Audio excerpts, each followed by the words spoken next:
ایک قصہ ہے قرآن سے، میں آپ کو خوش آمدید کہتے ہیں۔ اس سلسلے میں ہم ایک بہت ہی دلچسپ واقعہ بیان کرنے لگے ہیں، اور یہ واقعہ قرآن سے لیا گیا ہے۔ آپ نے بہت سی محرابیں دیکھی ہوں گی، لیکن آج ہم جس محراب کا ذکر کرنے والے ہیں، اس کا ذکر قرآن میں موجود ہے، اور اس محراب کا نام محراب مریم ہے۔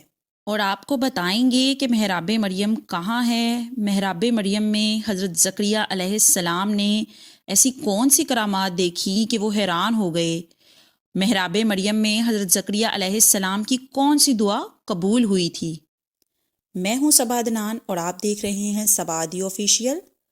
اگر آپ ہمارے چینل پر نئے ہیں اور آپ نے ہمارے چینل کو سبسکرائب نہیں کیا تو برائے مہربانی چینل کو سبسکرائب کر دیں، تاکہ ہماری آنے والی ہر نئی ویڈیو کی نوٹیفیکیشن آپ تک بر وقت پہنچتی رہے۔ اب بات کرتے ہیں کہ حضرت مریم رضی اللہ عنہا کون تھیں۔ یہ حضرت عیسیٰ علیہ السلام کی والدہ ماجدہ تھیں، اور حضرت عیسیٰ علیہ السلام کو اللہ نے بغیر باپ کے پیدا فرمایا تھا۔ اب حضرت مریم رضی اللہ عنہا کے والد کا نام عمران اور والدہ کا نام حنا تھا۔ جب حضرت مریم رضی اللہ عنہا اپنی والدہ کے شکم میں تھی، اس وقت ان کی ماں نے یہ منت مانگی تھی کہ جو بچہ پیدا ہوگا میں اسے بیت المقدس کی خدمت کے لیے آزاد کر دوں گی، اور اس سے دنیاوی کوئی کام نہ لوں گی۔ چنانچہ جب حضرت مریم رضی اللہ عنہا پیدا ہوئیں تو ان کی والدہ ان کو بیت المقدس میں لے گئیں۔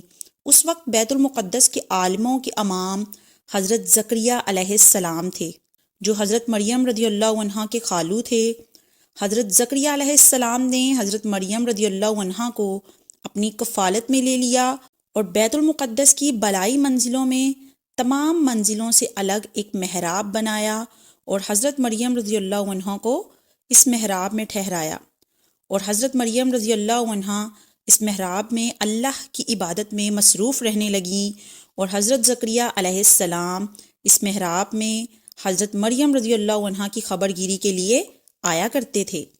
چند دنوں میں حضرت مریم رضی اللہ عنہا کے محراب کے اندر یہ کرامت نمودار ہونے لگی کہ جب حضرت زکریا علیہ السلام محراب میں جاتے تو وہاں انہیں سردی کے موسم میں گرمیوں والے پھل اور گرمی کے موسم میں سردیوں والے پھل دیکھنے کو ملتے۔ حضرت زکریا علیہ السلام یہ دیکھ کر حیران ہوتے، اور انہوں نے حضرت مریم رضی اللہ عنہا سے پوچھا کہ اے مریم، یہ پھل تمہارے پاس کہاں سے آتے ہیں؟ حضرت مریم رضی اللہ عنہا یہ جواب دیتی کہ یہ پھل اللہ کی طرف سے آتے ہیں، اور اللہ جس کو چاہتا ہے بے حساب رزق عطا فرماتا ہے۔ حضرت زکریا علیہ السلام کو اللہ نے نبوت کا شرف عطا فرمایا تھا، مگر ان کی کوئی اولاد نہ تھی، اور وہ اپنے بڑھاپے میں تھے۔ ان کے دل میں بیٹے کی طلب تھی، اور وہ اللہ سے گر گرا کر اولاد نرینہ کی دعا بھی کیا کرتے تھے، لیکن ان کے ہاں ابھی تک اولاد نہ تھی۔ تو جب انہوں نے حضرت مریم رضی اللہ عنہا کے محراب میں یہ کرامت دیکھی تو ان کے دل میں خیال آیا کہ اگر میرا رب مریم کو بے موسم کے پھل عطا فرما سکتا ہے تو وہ مجھے بھی بڑھاپے میں بے موسم کے اولاد عطا کر سکتا ہے۔ اس کے اختیار میں تو سب کچھ ہے۔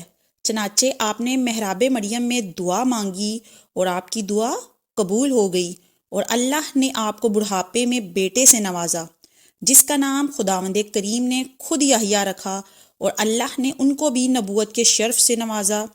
قرآن مجید میں محراب مریم اور حضرت زکریا علیہ السلام کی دعا کا واقعہ موجود ہے، جو کہ قرآن مجید کے پارہ نمبر 3 سورہ آل عمران آیت نمبر 37 تا 39 میں ہے۔ ترجمہ: اور زکریا کو اس کا نگہبان بنا دیا۔ جب کبھی زکریا اس کے پاس اس کی نماز پڑھنے کی جگہ جاتے تو اس کے پاس پھل پاتے۔ زکریا نے سوال کیا، اے مریم، یہ تمہارے پاس کہاں سے آتا ہے؟ انہوں نے جواب دیا، یہ اللہ کی طرف سے ہے، بے شک اللہ جسے چاہتا ہے بے شمار رزق عطا فرماتا ہے۔ وہیں زکریا نے اپنے رب سے دعا مانگی، عرض کی، اے میرے رب، مجھے اپنی بارگاہ سے پاکیزہ اولاد عطا فرما، بے شک تو ہی دعا سننے والا ہے۔ تو فرشتوں نے اسے پکار کر کہا جبکہ وہ اپنی نماز کی جگہ کھڑے نماز پڑھ رہے تھے کہ بے شک اللہ آپ کو یحییٰ کی خوشخبری دیتا ہے، جو اللہ کی طرف کے ایک کلمے کی تصدیق کرے گا، اور وہ سردار ہوگا، اور ہمیشہ عورتوں سے بچنے والا، اور صالحین میں سے ایک نبی ہوگا۔